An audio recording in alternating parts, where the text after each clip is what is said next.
Murderer has been on the loose in my hometown. I never thought I'd be in bed with him spooning me. The first victim was just an innocent young couple, found dead in their car together. But this was no normal killing. Whoever murdered them went over the top, mangled apart with their tongues ripped out and their eyes completely gone. The rumor in the town was that it was some sort of wild beast killing people, but the truth was so much worse. My mom laughed when I told her about the rumor of the Gosbecks Knoll beast. Apparently the beast was around in her high school days too. 2 people turned up dead before it stopped. Conveniently, at the same time a bear was brought down in the area. She tried comforting me, saying it was likely just a bear. No human would do anything that disgusting to another human, right? Maybe it'll spare your eyes if it gets you, she said, as if that was supposed to make me feel any better. I never would have guessed how much worse the truth was. My mother always makes jokes about my eyes since I have heterochromia, a condition which means my eyes are 2 different colors. Maybe the beast would be into you because of your eyes, my mother chuckled. Funny enough, heterochromia is what may have saved my life, and maybe the lives of a few others. She told me just not to go smooching any girls around there and I'd be fine. Of course, this is when I corrected her and said I preferred boys, but this really didn't take her by surprise. Mom's good like that. However, this time, the beast wasn't content just to gnaw on the faces of teens on our lover's lane. When I'd gotten to school about a week after the first incident, I knew something was wrong. Everyone was quiet, and a lot of people were crying. I found my friend Trent and asked him what was up. He criticized me for not checking my Facebook before he told me. Douglas Stafford, found dead in his parents' garage. His face gnawed on just like the pair from earlier. The next day, there was a school assembly where the principal even teared up a bit and told us that it was okay if we were upset, and if necessary, we could take an absence from class to talk to the school counselor. Doug's girlfriend, Kathy, was in the front row bawling. They dated since their little freshman years, and it was pretty obvious they would have one day gotten a house with a white picket fence and a dog. Kathy was the last casualty of the school year. A few months later, she was found dead in the forest. The beast hadn't been the one to kill her, though. She had taken herself with a rope, and apparently Beastie helped himself, at least according to the rumors. But this is when the murders really picked up the pace. The first victim of junior year was Camille Dunn. She'd missed her bus home and decided to walk. The next morning, a dog walker found her stretched out on the sidewalk, eyes gone and face eaten off. The beast was back. Clearly there was some madman or wild animal on the loose, and everyone put up their guard. But now I think this is when the beast got really cocky. He realized he could get away with this shit. The next victims were in their damn house, an elderly couple, John and Beatrice. They lived across the street from me. When I woke up the next morning to sirens, my heart sank. It was the same thing, ate the faces and the eyes. It got into the house through the back window, judging by the bloody prints. Kids whispered about how supposedly the prints looked like humans, but clawed. Sightings of the beast grew in number. A freak that had fangs and glowing eyes, his only desire being to hunt and kill. Of course, my mom immediately kicked in a curfew and kept the house secure. At night, I'd hear her wake up and walk around, as if to make sure we were safe. I believed in the beast when she saw it too. I woke up to hear her scream and I ran to the source. My mom was white as a ghost, her hand on her heart as she stared out the now empty window. It was there. I don't know what it was, but call the police right now. Cops showed up surprisingly fast and Mom told them what happened while her eyes still darted to the window on occasion. She'd gone down because she couldn't sleep, and it was at the window. Its shape was vaguely humanoid, but its eyes did in fact glow. That's when she screamed.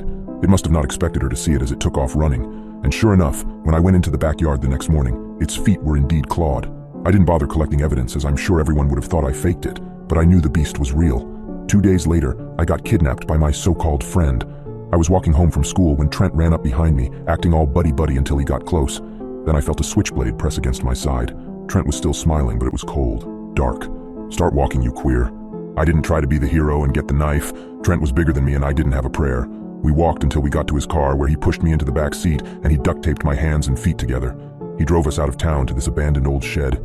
2 other guys I didn't know were waiting there, and I saw more knives. I was close to peeing myself while still being neck deep in denial. Surely this had to be a joke though, just a prank to scare me. Trent dragged me inside and slammed the door. It was dark and I couldn't see anything. I got whacked in the stomach and the air whooshed out of my lungs. You freak, how many times did you touch me when I slept over, huh? I could hear the sneer in Trent's voice. I groaned as I was shoved to my knees. Never, Trent. You're not exactly my type, I said as I struggled against the tape. I got kicked across the face and I hit the floor. I felt one of my teeth come loose and blood started to pool in my gums. Trent squatted down next to me. I could barely make out his silhouette in the cracks in the shed. Damn liar, you're a freak, and now you're gonna be another victim of the Gosbecks Knoll beast, old buddy. I felt the blade press right beneath my blue eye. Hope your mommy doesn't miss your creepy ass eyes. I wanted to shut my eyes, hoped that he'd drive the knife right into my brain so I didn't have to feel it. Instead, I felt my eyes stay wide open as the blade glinted, and I suddenly made out Trent and his 3 goonies. Yeah, 3 goonies.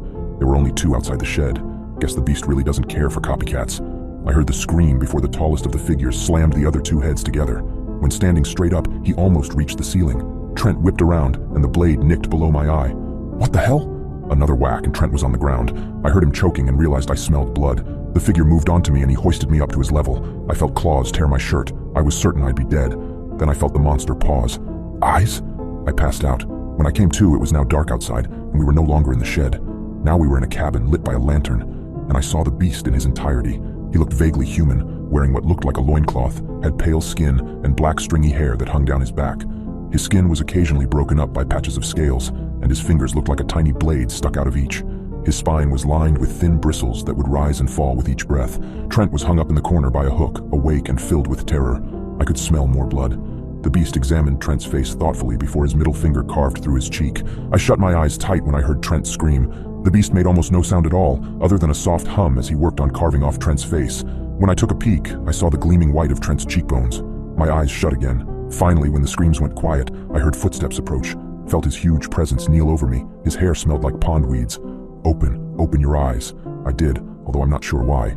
His face was somewhat human, had a strong nose and gaunt features, but it was his eyes that caught me. They glowed all right, but the left one was yellow, and the right eye was violet. The beast inhaled sharply before his hand reached up to my face. I flinched and tilted my head away, but he only hushed me as he lightly caressed my cheek. His claws didn't even break skin. Eyes, they don't match, I swallowed. Neither do yours, I pointed out. The beast grinned, his crooked teeth flecked with blood. No, they don't, he said, almost as if he was trying not to laugh. I don't know what possessed me to do this, but I reached up to touch his face too. His skin was oily. It almost reminded me of a fish. They, look good though, I offered. Play nice with the monster, maybe you can go home. This comment struck him. He looked shocked. Then he pulled me into the most uncomfortable hug of my life. Only one. Thought I was the only one, he sobbed. I felt his greasy tears hit the top of my head. Really not sure of how to handle this. I patted his back, careful to avoid the spines. God knew they were probably poisonous. Thankfully, the beast seemed to appreciate this. There he was, him as Big Spoon, and me as Little Spoon, hugging me with his warmth. I'm really not sure how I fell asleep with a giant stinky monster spooning me, but I did. To be honest, I liked it. I don't know how, but for some reason I felt safe with him. But when I woke up the next morning, the police were there. According to them, someone called 911 from my phone and told them where to find me. I attended Trent's funeral. I don't know why, but I did. His sister apologized for all the bullshit he did to me. I saved her the knowledge of the fact he was going to murder me and make it look like the beast did it. When I got home late that night, I found mussel shells on my windowsill. I took them inside and let them rest on my dresser. The top of my dresser is covered with little gifts now, from snakeskins to smooth rocks to glass beads. I haven't seen him since that night, but sometimes I catch a glimpse of those mismatched eyes glowing from my backyard.